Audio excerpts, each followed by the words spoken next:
Dear members of the Indiana General Assembly, my name is Spero Batistatos. I'm the President and Chief Executive Officer of the South Shore Convention and Visitors Authority.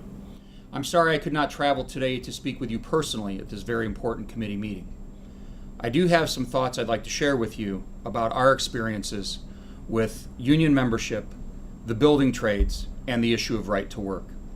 Our offices are located at the Indiana Welcome Center, a $7 million project that was constructed more than 12 years ago.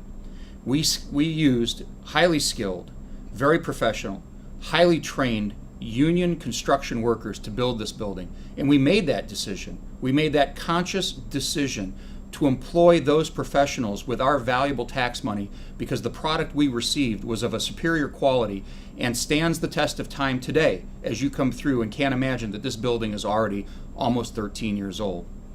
Engaging in the right to work discussion is something that we here do not want to participate in. It's basically a race to the bottom.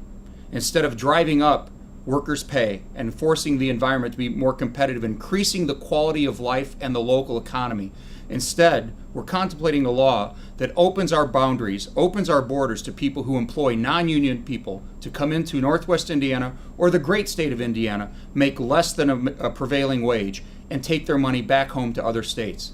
That's not an economic model that's going to bring us success. All of the employees that helped build this building are still here in our community today. We think that's important, and we think that kind of teamwork and partnership is what makes our part of the state great.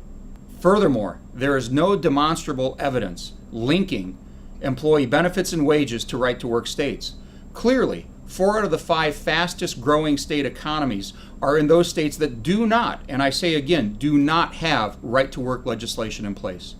Finally, in the field of economic development, which is something hospitality works on a daily basis, right to work, or the whole discussion of union wages, comes in anywhere between 14th or 25th, depending on which state's information you want to rely on. Clearly, not something that is prohibiting investors from coming to the great state of Indiana and investing money in our economy. So again, I apologize for not being with you today personally, but I implore you on behalf of the working families, the union members, the people who build things with talent and with skill here in Northwest Indiana and across our state, I ask you to reject this notion of right to work, explore the facts, and one will see very clearly that there's a lot of political hyperbole around this issue, and none of it involves true economic data and economic impact. I appreciate your attention. Thank you very much.